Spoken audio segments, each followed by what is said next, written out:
我们都知道，一周前香港问题出现了一个转折，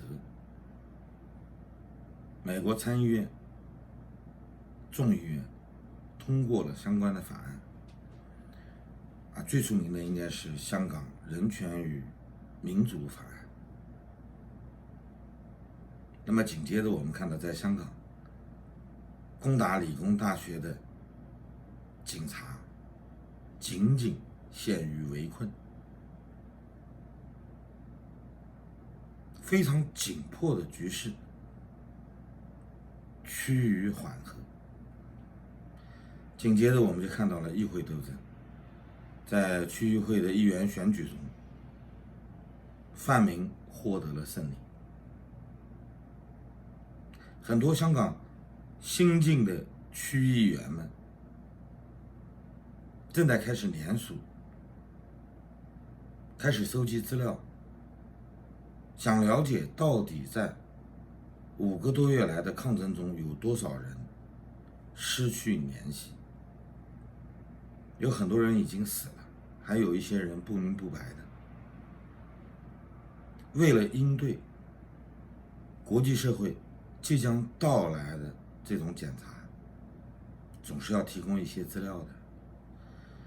所以我们看到有很多人在默默地做着这份工作。因为香港人权与民主法案，它有一项就是考核香港的民主机制是不是符合当年设立香港美国关系法的时候提出来的这种中央政府和香港能够保持一国两制、港人自治这么一种形态。我们知道所有的这些资料都是会有用的。在香港趋于和缓的这个同时，其实我们看到其他地方出现了更多的热点。有潜艇爆炸的，是吧？有间谍案的。那么今天香港又成为人们关注的中心，是因为川普签了2个法案，一个是保护香港法案，就是禁止向香港出售控制人群的这些武器装备，包括催泪弹，包括一些控制人群不伤及安全的这些装备。那么当然更出名的就是人权与民主法案。其实签署这个东西是常理中的，因为参众两院几乎都是无异议的通过。那么即便川普不签字的话，应该也就是重新走一个过场的问题，法案肯定会得到执行。川普一边签一边还在说，我签署这两个法案是出于对习主席的尊重，对中国和香港的尊重，希望中共的领导人和香港人能够坐下来谈一谈，和平的解决正在发生的问题。我们知道他签这个东西是不太情愿的，因为这跟他一直在推崇的中美达成一个第一阶段的协议有一些抵触。因为国会，因为政府中更多对中国强硬派的这种声音，所以他只能签。他签完了以后，我们紧接着看到中国政府有一些反应，非常令人惊讶。中国的外交部副部长会见了美国驻中国大使，他传达了中国政府的意见，不仅是抗议，而且他要求美方不得将该法案付诸实施。我们看到这个外交部副部长乐玉成是旅游学校毕业的，曾经在南京旅游饭店实习过，那么他后来学了俄语，是吧？前期应该来说就是一跑堂的。那么他怎么样当到外交部副部长的，我们不知道。但是他今天的这种做法，令人感觉到非常的可笑，因为没有办法完成他的要约。作为中国的外交部副部长，是代表中国政府的，你在要求美方不得实施已经被参众两院一致通过，而且美国总统签署的这种法案。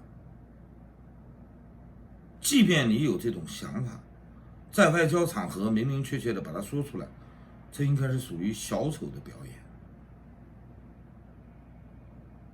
首先，你定义中的美方是单指谁，这就是一个问题。我们都知道，人权与民主法案有一个明确的指向，就是由国务卿每年要审核在香港发生的自治状况是不是符合美国香港关系法。如果说不符合，国务卿提交的报告会影响到美国的决策，有可能会取消香港的独立关贸地位，其他的都是虚的。那么美国国务院是执行这个法案的第一执行人，这个是没有问题的。但是中国的外交部有可能或者有这个权利要求美方的外交部来做什么吗？这完全是不可想象的事情。这是两个国家之间的外交部双方的对话。中国目前的领导人，包括领导团队，是不是已经认为他们可以主宰这个地球，让世界上每一个国家都来听从他们的指挥？这个应该不太可能啊。按理说给人按在地下锤，锤了1年半了，到现在怎么还没醒过来呢？如果仅仅是对中国内地的民众做一个威慑，是吧？那你抗议一下不就得了吗？直接在外交场合义正言辞的说这一番假大空的话，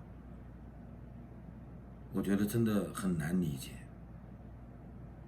现在中国的领导人应该不是智力的问题，整体就像服用了迷幻剂一样，他们已经不知道自己姓什么了。别说美国国务院没有这个能力来执行中国外交部的这种要求即便他们想，国务卿敢违法吗？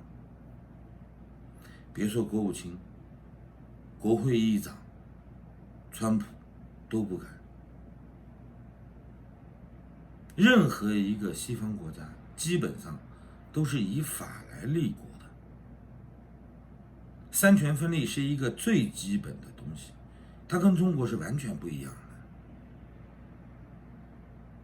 这不是一个传话的问题，说是通过中国的外交副部长召见一下美国驻中国的大使，然后传递中方的态度。其实你有热线啊，对不对？你习胖完全可以打电话给川普嘛，表达一下你的抗议，我们还是不是朋友了？今后还能不能一起愉快的玩耍呢？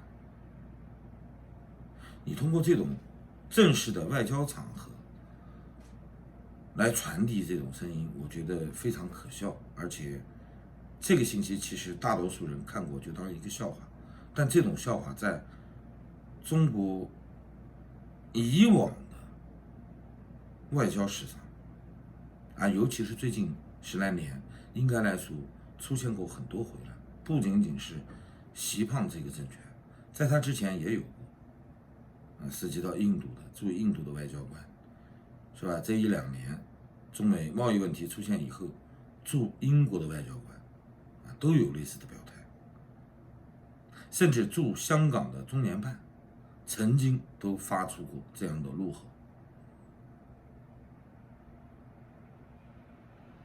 那中国现在所有管理层，尤其是涉外的这帮人，为什么会这样呢？其实我们知道，整个中国目前的管理团队中，不是没有人睁开眼睛看世界，甚至有很多官员到美国留学过，到英国留学过，只是在目前的这个体制下，他们很难发出自己的声音。为了保住自己的官位，为了保住荣华富贵，他们就如同当年袁克定跟这个北京自己造的这些顺天日报一样，没有人敢把真实的情况反映到习胖的耳中。习胖本来就是一个幻觉比较重的人，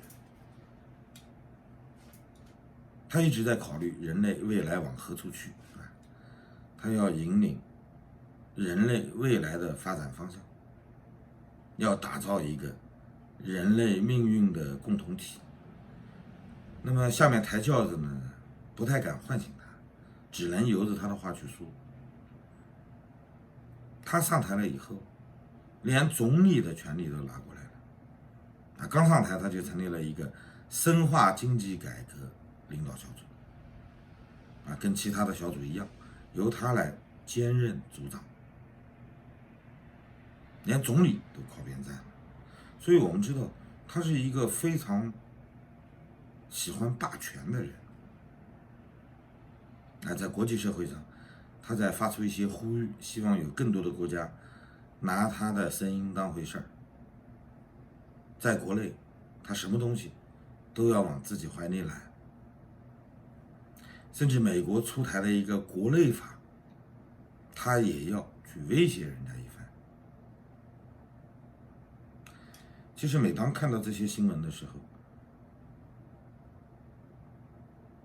只能说一点，习胖这个人对中国人，或者说改变中国社会目前的现状，应该来说，他算是一个礼物。没有他的倒行逆施，中国在国际社会中不会走到今天。中共的末路应该来说被他加速了，无论在国内还是在国外，他给外界带来的印象都是非常仓皇的，而且是一个没有任何实力来支撑的仓皇。我们看见他和他下面的爪牙都在上蹿下跳，不断的威胁本国人民和国际社会，而且经常用违背常理的方案来推行他们的幻想。所以今天看到这个新闻的时候，忍不住想说两句。我们今天看到所有的一切，他这种色厉内荏的表现，恰恰证明了一点，这个政权已经玩不转了。他们甚至都不知道他们应该怎么说话了。我们现在不应该过分的关心他们在说什么。从整个中国的规律来看，改朝换代的时间已经出现节点了。所有的一切都是围绕着经济。中国没有一次改朝换代是纯粹的因为理想，大多数情况下都是现行的统治团队已经不符合中国发展的现状了。中国的税负已经承担不了庞大的公务员体系了。那么中国与国际社会开始进行脱钩，无论是经济上的还是政治上的，最后都将导致中央政府没有能力继续获得像以往一样的收入来供养目前的这个团队。而且目前的这个管理团队不仅庞大，而且非常的嚣张。最可笑的是，他们没有任何实力，仅仅是靠语言上夸张的语言，在诅吓国际社会和本国人民。所以我相信，今天我们看到的这一系列的笑话，在历史上都会被一一记下来。今天我们看到了他们的蛮横，在未来，在历史书中，我们会看到，这是一连串的笑话。很遗憾，我们现在还不得不面对它。好的，谢谢大家，再见。